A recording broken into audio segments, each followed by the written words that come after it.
What's going on, everyone? My name's Tenebrous Infinite. Do you want to run around in Cyberpunk like an anime dude, swinging a katana and annihilating every enemy in one hit, even on the hardest difficulty?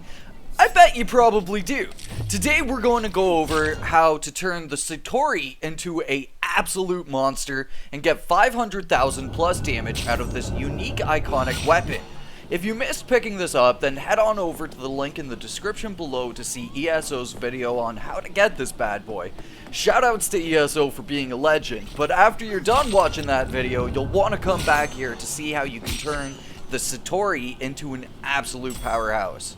So first off, we'll go over how to craft Satori to its maximum potential, then we'll go over the skills to get more insane damage out of it, and then we'll go over a special cyberware you need to push its damage even further than that, and then lastly we'll go over the way you'll want to set up your clothing to get absolute maximum damage out of this thing.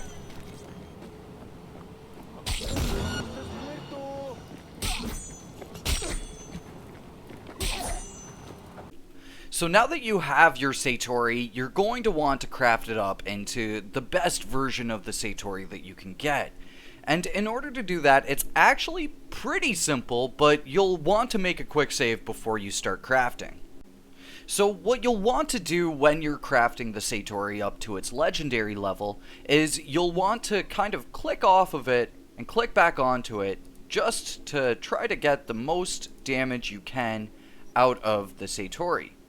So you can see here that we wound up with 1526 as our DPS here after just kind of clicking around just a little bit.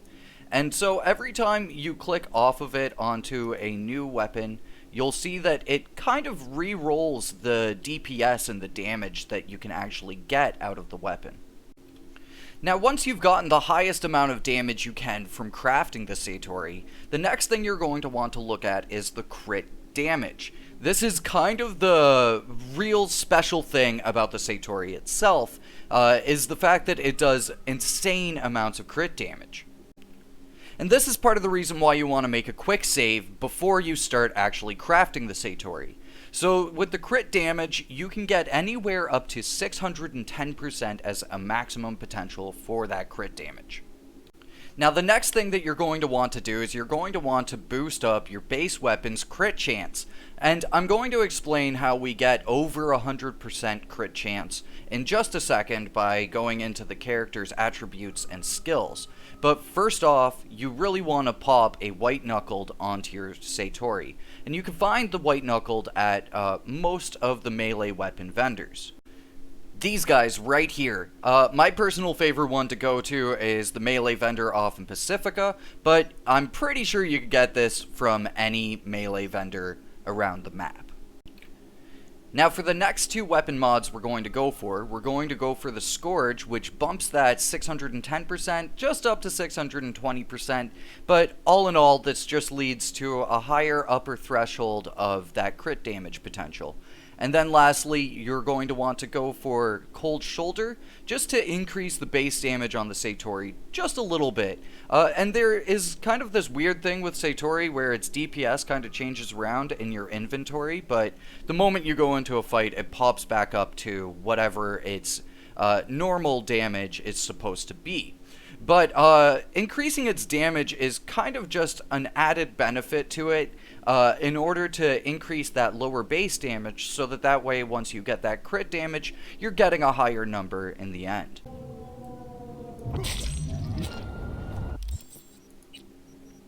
And there you go. You can see right after I attacked that person, I went right back up to my normal damage. Now the next thing we're going to talk about are the skills and the attributes that you want to have for your character in order to further improve that damage potential. So for your attributes, the first one that you're going to want is 20 in your reflexes, 20 in your technical ability, and 20 in your cool. So for your technical, this is the most simple, but you're going to want to get Edge Runner Artisan specifically so that way you can craft up the legendary Satori. Then you're going to want Field Technician so that legendary Satori has a higher damage potential. And lastly, you want Cutting Edge so that way you're getting a full 10% boost on the damage potential for the Satori. Now for your reflexes in the Blade skill tree, you're going to want to get all of the perks, just all of them, just every single one that you can pick up. And grinding blades can be a little bit monotonous, but I'm going to have videos on how to grind up various perks in the very near future. But for now, what you're going to want to aim for is just getting all of these skills, just every single one, and then finally you're going to want to get as many of the Dragon Strike skills as you can potentially get. All of these skills will synergize together to increasing your maximum damage potential, but then Dragon Strike on top of that is going to improve that crit damage to even higher amounts than what you currently had. And then lastly here in your cool attribute, you're going to want to go on over to the Cold Blood skill tree, and you're going to want to pick up all of the Cold Blood perks that you can get, because Cold Blood is going to be what unlocks that upper limit of damage potential alongside everything that you got from Blades, and then also the boosted stats that you got from crafting up the legendary Satori. The kind of idea behind this is utilizing your Cold Blood in order to improve that damage potential even higher than 500,000. Now there are two specific perks inside of Cold Blood that you're going to want to pick up. One of them being Blood Brawl, and you're going to want to max this out because that way while Cold Blood is active, your damage with your melee weapons is increased by a further 10%. And then lastly, the Merciless skill inside of Cold Blood, which increases your crit chance and also your crit damage. Now let's talk about how I managed to get 100% crit chance without having to utilize too many white knuckles. So the idea is Blessed Blade will increase your crit chance with blades by 20%, and then Merciless in the Cold Blood perk will increase my crit chance by a further 10%.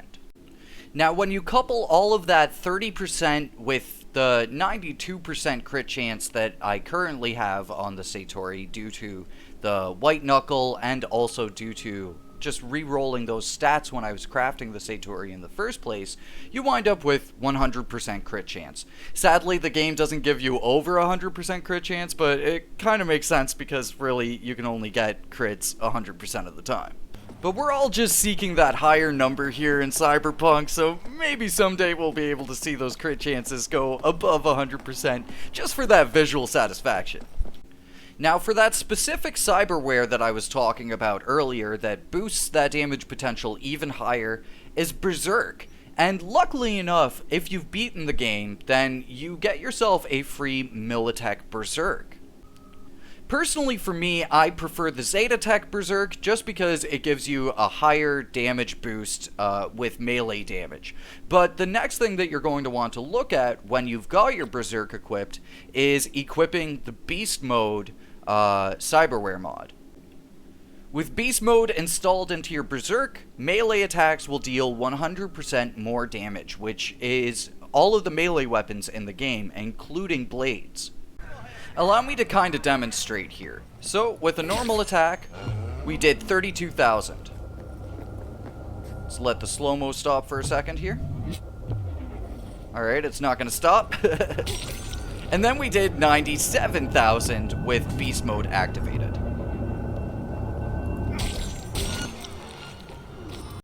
And then the other cyberware mod that you're going to want to pick up is just out in the Nomad camp. And so you're going to want to trade with the Ripper Doc over here and pick up Bruising Berserk, because Bruising Berserk actually stacks with the Beast Mode cyberware mod. With Beast Mode and 2 Bruising Berserks, you get up to 150% added onto your original melee damage, which just equals a lot of damage.